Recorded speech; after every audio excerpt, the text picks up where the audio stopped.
We are not a steel company anymore. We are really the heart of a new ecosystem. An ecosystem in which we use new energy systems, renewables, waste heat, etc. An ecosystem in which we are collecting waste streams as raw material in our processes. The dream of only using what is above Earth in a circular way is absolutely a realistic dream. Hello and welcome to Futurising. My name's Tom Cheesewright and I'm an applied futurist, helping people around the world to see the future more clearly. No topic looms larger in my work than climate change and the move to net zero. In this series, we are looking at the role of the steel industry in this urgent transition. Steel production is responsible for a large share of greenhouse gases. But as you will hear, it's hard to see a transition to net zero without a major role for steel. So what is the answer? Through a series of conversations, we'll be exploring multiple facets of the future of steel in the context of a world facing a changing climate. Is there such a thing as green steel? What are the barriers to its production? And how do we ensure a just transition? The transition to net zero cannot just be an action plan for the future. It is urgent. In this episode, I am joined by Manfred Van Vlierberghe, who leads ArcelorMittal's operations in Belgium, where some of its most advanced projects are in operation. And our conversation focuses on the work the company is doing at its plant in Ghent, which is widely recognised as one of Europe's most technologically advanced and energy-efficient steel plants. Here, new and innovative technologies are already being trialled and integrated to decarbonise the plant's raw material supply chain and production processes. We talk about real steps being made today that show a path to a decarbonised steel industry. And it's not just about technology. It's about steel as part of a circular ecosystem, recycling old materials and producing new raw ingredients from its waste. We address how the change in process is changing the workforce in Ghent, creating new green jobs and resulting in a more diverse workforce. Manfred is a champion of the need to change minds as well as processes in order to realise a successful transition to net zero and a greener steel industry. His vision of an industry that is not just clean in isolation, but part of a wider green ecosystem is compelling. Hello, Manfred. Welcome to the podcast. Let's kick off with an introduction. Tell us a bit about yourself and the role you have today. Hi, I'm Manfred Van Vlierberghe. Actually, I'm an engineer, a mechanical engineer, and I have also an additional master in business administration. I'm a proud father of 3 children, and actually 2 might leave the house soon because they have finished university and school, both of them. I am now for 27 years in this steel sector, which I would split in 2 parts. The first part of 10 years, I learned the sector, I learned the business in Ghent, first as a systems and model engineer and later as a boots-on-the-ground engineer in the steel plant. It was a fantastic experience over there. And then I was lucky to be able to come in contact with the rest of the world of ArcelorMittal, different other countries, and that were the next 10 years of my career. I started with exchanging technology between the Ghent plant and our plants in the United States near Chicago. A very interesting experience, I must say, not only from a technical part, but also from a cultural part. Many things to learn about how to exchange, how a culture can influence the safety and things like that. After this, about 2 years as a coordinator for twinning, I was asked to go to Bremen, a plant in the north of Germany, where I was COO, Chief Operations for the primary operations. After 2 years of this Bremen experience, I went to Poland. I moved on to Poland, where first I took the role of COO and then later on as a CEO. I stayed 5 years in Poland, and I learned a lot about how to bring a very large team of more than 10,000 people around one common goal and make them all work together towards what we have called then world-class manufacturing over there. And end of 2017, I came in this actual position of CEO of ArcelorMittal in Belgium. And that is already 5 years ago, but I would think this was yesterday. So that student who was so excited by the Ghent plant is now in charge of it and all the rest of the... Absolutely. And I'm absolutely privileged to take this role, first of all, because I can work with a fantastic team of people. But also I can be really on the first bench of how we can take this world into a more sustainable world. And this is exciting. Yeah. And that's a neat segue in many ways to talking about particularly the plant in Ghent. What makes it different? Like, why does it stand out amongst some of the other plants in the group?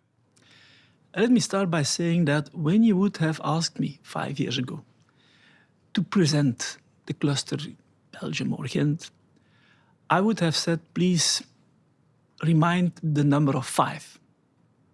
We are 5,000 people.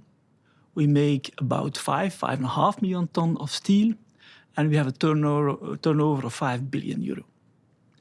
When you ask me today, present this cluster of Ghent or Belgium, then I would say, please recall the number of 4. Why 4? Because we are using 4 gigawatt of energy to make all the steel of the country and Luxembourg together. So 4 gigawatt is an incredible amount of energy, equivalent to the production of 4 nuclear power plants. And that is what it's all about today. We are an important player, an energy-intensive sector, and we are the place where we can also make the difference, both in terms of energy efficiency, in terms of decarbonization. And I always say, if you are really concerned about climate, about our planet, please come and join the team with us. And I think when you ask what makes Ghent different, I think there are probably 2 important strengths of the cluster in Ghent. The first one is the fact that we have a fantastically well-balanced integrated material flow. We are talking about high temperatures, masses, but as we are so much balanced and every production step is aligned with the next step, going from A to Z, we are extremely efficient in terms of energy efficiency, in terms of logistics, etc. This is one of the strengths of the plant. And second strength is for sure the people. We have a fantastic team of people. We are close to the Ghent University, a very renowned university. We have a good culture also of people who are at the same time passionate about innovation, but also pragmatic. And I like to say that in Belgium, in Ghent, we do not necessarily are the ones who are first adopting a new technology as such, but we are the first ones who create value from new technologies. And that's the passion we all have. I think our cluster has a strategy based on 3 axes. The first axis is all about energy and environment. Clear, we will come back on that topic. The second axis is about HR and digitalization. And I think it's important to say a word on that, because it's not a coincidence that we link these 2 things. We are strongly convinced that digitalization is not just about technology and fancy things like a drone or whatever kind of technology. We think that digitalization is all about mindset. We have to really change our mindset, and we have to think and to integrate our reflexes, our thinking, our mind towards the potential of technology and digitalization. And by doing that, I think we can really make enormous leaps in innovation. And I give you just a few examples. You all know about additive manufacturing, 3D printing. The fact that we can make something by 3D printing is fine. But what is much more a challenge is to start thinking completely different on how do we design spare parts? How do we design components? Think about these things. And we really have to take the people. We still need these mechanicians that were there before, but they have to start differently in terms of we can make a piece without 100 bolts or 100 welds or whatever, because we can do additive manufacturing. And this is all about mindset, and we are really trying to bring our teams into this change of mindset. Another example is the challenges of our teams. Not more than 10 years or 5 years even ago, people were working until the age of 57, 58. Today, people are expected to work until the age of 65 and soon even 67. In an environment of shift work, of even physical work, this is not an easy challenge. And we really believe that by adding or combining technology, digitalization with our capital of people, we can overcome all these challenges. And maybe a last point on the same topic is the whole diversity and inclusion topic. I'm absolutely convinced that we need this diversity to open up these windows, to embrace this technology from all the sides of the technology and the opportunities. And when we want to explain our story of decarbonization, our plant of the future, we need not only engineers, we need also the bioengineers, the psychologists to help explaining us to the wide community what we are intending to do. And it's only when we can onboard all our stakeholders, our neighbors, that we will succeed. It's not only about technology. So that's why we have taken these two elements together in one important strategic axis. And I made the third axis, just to be complete, is all about customer orientation, innovation, service. We have to listen to the customer. And the customer in a rather broad sense of the word. You know, I've been inviting, for example, the people from Extinction Rebellion. It's a rather extreme example of people who are concerned about the planet, but we can always learn from them. And they have interesting insights, and it's only by embracing them and using them that we can move forward and we can onboard people. You mentioned bioengineers there. I'm intrigued. What function do they perform in the organisation? Why has the number of them grown tenfold in the organisation? There are two elements. One element is that we are more and more extending our activities into a broader ecosystem.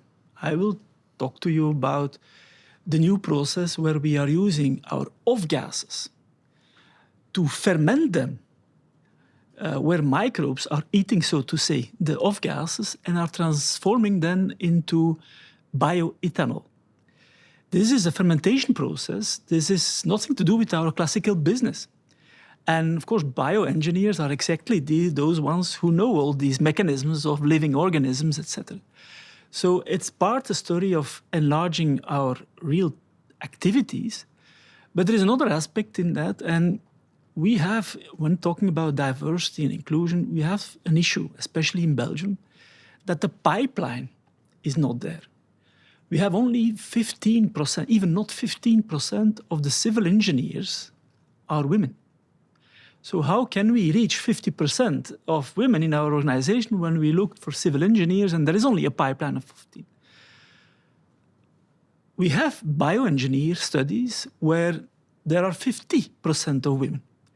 So only going to this pool of potential and skills, we tick different boxes at the same time. We come into these new areas of fermentation, and we also have much more access to ladies and a more diverse population. And what sort of innovation and change is that population starting to drive? What projects are happening again now using that innovation capability? You mentioned sort of pulling the gases, pulling the carbon and hydrogen and making ethanol. What other sort of experiments are happening there? What's the innovation going on right now? Well, I also always like to give three messages when someone asks me about the product and the sector. And let me briefly explain. The first one, the message is to say that steel is probably the most sustainable material on Earth, base material on Earth. For three reasons. Steel is eternally recyclable. There is no other material that, without loss of quality, is eternally recyclable. Second, the footprint of the CO2 footprint as steel as a base material is better per ton of product than most of the other base materials. And third, steel is unavoidable for making the green energy of the future. Windmills, solar panels are unthinkable without steel. And we need much more steel to make 1 megawatt out of solar panels and windmills than of classical gas-fired power plants or coal-fired power plants. So first message, most sustainable material. Second message is that in our cluster in Belgium and in our integrated plant in Ghent, the steel we are making is 25% up to 30% even greener than average steel made in the world. So if all the world would make steel at the same efficiency, with the same footprint as we in Ghent, would have the same effect on climate than when the whole world would drive electric from one day to another. Wow. This is the impact. And the third message, and that's a bit coming to your question, that is that we do have a very concrete and clear roadmap towards carbon neutrality in 2050. And it's a realistic roadmap, and it's a concrete roadmap. And this roadmap is based on 3 axes. The first one is about energy efficiency. The second one is about replacing carbon, fossil carbon, by a combination of gas, nat gas, hydrogen, and electrification. And the third one is all about circularity, CCU, carbon capture and utilization, or carbon capture and storage.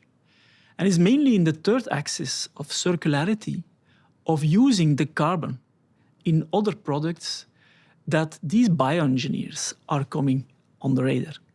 There we are leaving a bit the classical metallurgical part and the mechanical part of our business, and we are entering into a fantastic new world of microbe, of living mechanisms, of water treatment, etc., etc.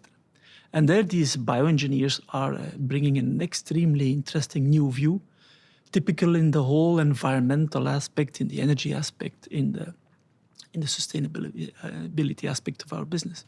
Start with that first axis then of energy efficiency. What can be done there? How can you sort of if you're already 25% greener than most steel around the world, what can be done there to tackle the efficiency of the process? So when we start with the axis about efficiency, I like to say that we have a tradition in Ghent of having a passion for energy efficiency, and that is dating back from before the climate attention, which we know since the last years. And that's linked with our footprint. I was explaining earlier that we have a very balanced footprint, but if I have to indicate one bottleneck in this whole chain, then is the blast furnace. Now, the blast furnace is exactly that installation where we use the most energy and where we emit also the most CO2. So I remember, as a young engineer in a steel plant, I remember me being awake at night about 1 degree Celsius of losses of the liquid steel. Because I knew this was a loss of opportunity to melt more scrap and to make more output with the same amount of hot metal. So this passion is somewhere in the genes of our people. And this is helping us to even want to be always a step ahead. So energy efficiency is also broader now. It's not only about isolation, about avoidance of losses. It's also about using different energy forms. We have massive invested in renewables on site. As such, this is not so unique, but what is rather unique is, first of all, the size. We have already 80 megawatt of installed renewable on our site. And secondly, we are running a bit ahead. We have, for example, installed 3 last windmills as the first one of the country without any subsidies, thanks to having the biggest on the market today. We are talking about 6 megawatt. We are talking about a wind tower with the central pillar alone of 220 meter high. I remember as a small child, they also told me the tallest building in the province is the Cathedral of Antwerp. It's only 125 meters. Now, next to my building, I have my office, I have a 220 meter high wind turbine. So this is, and even there it's not ending. We have a lot of waste energy, waste heat. We are not using this waste heat now to supply it to a grid we are constructing as we speak, and where we will supply a hospital, neighboring hospital that is consuming a lot of nat gas for their energy needs, we will use our waste heat to feed them. And it's going further toward the sport infrastructure and the town itself. So again, there you see that we are becoming more and more an anchor piece in this new circular world. So this is just one example of energy efficiency. We also are using the energies which we have fatally on site, the kinetic energy of the gas in the blast furnace. Today it's going lost somehow. We will build a turbine that is powered by this kinetic energy and that will generate green electricity by avoiding waste. So a lot of new things in the pipeline with respect to energy efficiency. And that is one axis. The second axis is then more about replacing the carbon. Yeah, because obviously there are a lot of inputs into the process beyond just energy, which are fairly carbon intensive. Yeah, and it's good to realize that today the full entire 4 gigawatt I was talking about is all coming in via carbon, coal. And we are then using the coal to make cokes. We have off gas, which is transformed into electricity. So we are autark in our full energy need, but it's all coming at the origin from coal. And of course, coal is leading to CO and CO2 at the end. So this second axis is all about replacing gradually the coal by a combination of circular coal and hydrogen electricity. And you have to look at our process on 2 ways. First, you have the entry of the process of a blast furnace, where we today charge coke. And we have a number of projects in the pipeline to replace this coke, this fossil coal, by circular coal, recycled coal. And one example is the one where we will use end-of-life wood, which is collected in municipal container parks, as we call it, which cannot be used in new products. This wood we will collect and we will torrefy into a kind of a bio-coal. And so this will be circular coal that will be injected in the blast furnace instead of fossil coal. What our common objective must be is that we leave the elements under the ground, under the earth, in the earth, and where we use as much as possible what is above the ground level back into the system. And so this torrefied wood is one example. We are building, as we speak, this torrefaction installation, and we will consume 60,000, 70,000 tons of wood as of next year to make this biocoal. But in the same way, we are making the first trials and first scale trials to use not only coal from waste wood, but also coal and hydrogen from end-of-life plastics. Because plastics is, at the end, finally, a combination of carbon and hydrogen. These are exactly the 2 elements we need to reduce iron ore. So this is also what we will enter into the system, end-of-life plastic, waste gases. That's all at the entry of the system. And then at the exit of the system, we have still some CO and CO2 coming out as gas. And now we are working on processes where we will capture this carbon of the off gases and not burn it into CO2, but capture it and transform it into new products so that it's fixed in a product. And the most advanced example is our famous steel-and-all installation, where indeed the C is captured at the exit of the blast furnace, where microbes are going to do the job to transform them into ethanol. And this ethanol can be used both as a mix in the fuel, but can also be used as a base component for the chemical industry. Chemical industry needs carbon and hydrogen. And when we can use this and our waste carbon as an input in the chemical industry, and when we can use the end-of-life chemical products in our blast furnace, we are creating a fantastic circular world. And this is no rocket science. We are doing the first projects, installations, big installations, and we are setting up the next installation in the pipeline. Do you know that the carbon that the whole chemical industry needs worldwide is corresponding with the carbon we have as a byproduct in our process? So the dream of only using what is above Earth in a circular way is absolutely a realistic dream. It fits. We only now need to bring everyone on board, also the legislation, to stimulate us to do these kind of things. And we see that more and more also the chemical sector is approaching us. Can you help us reducing our Scope 3 emissions? And that is exactly where we can shake hands and where we can really create a circular world. So that's a few elements on this third axis of circularity and using the carbon utilization and storage. There's a lot going on here. I'm really interested in what the sort of timeline for it is, because some of these things you are trialling at industrial scale. What does the plant look like in 2030? How much of this is kind of on stream and I feel like the normal way of doing things by then?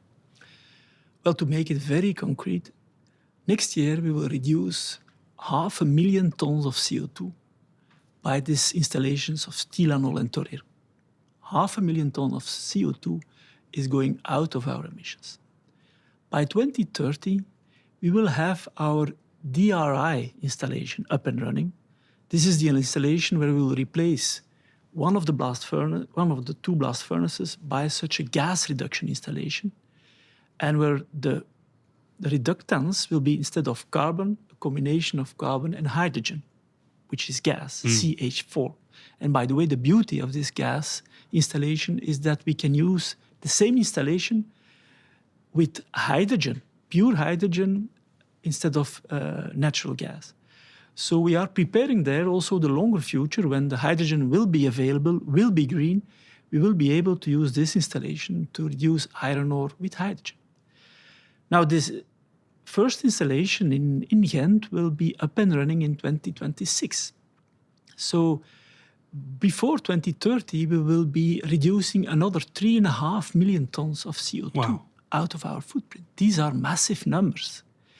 And this is happening as we speak. So as we speak, we are really developing and constructing the new ecosystem where we are, as a steel company, we are not a steel company anymore. We are really the heart of a new ecosystem, an ecosystem in which we use new energy systems, renewables, waste heat, etc.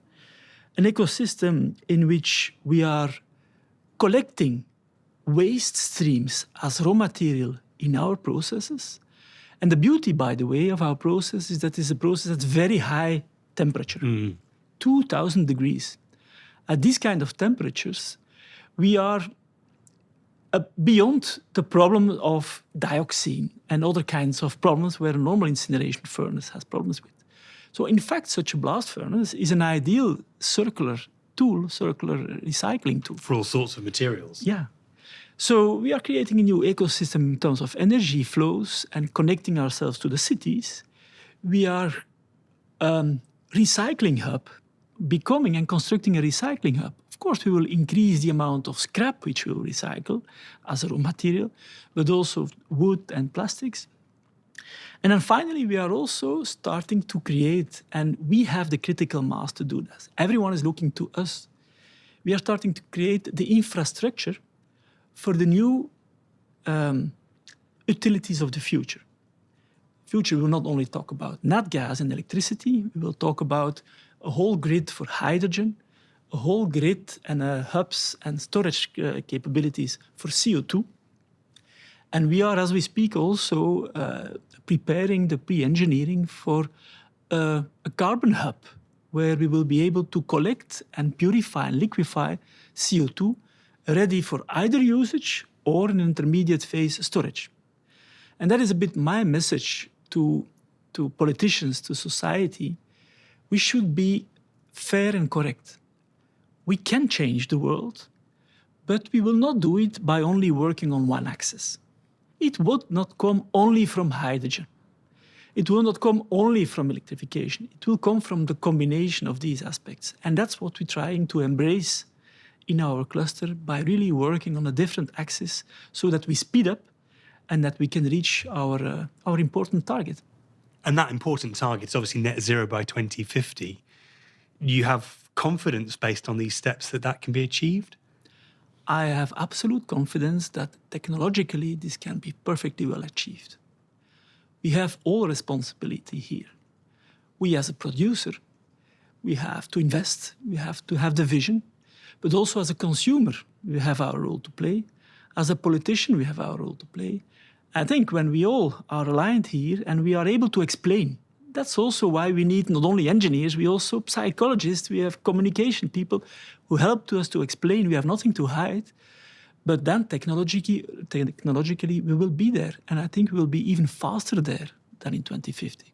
Given that vision out to 2030 and 2050, how does the profile of the workforce change? You say it's changed a lot over the last 5 years. How does it change over the next 10, 20, 30 years?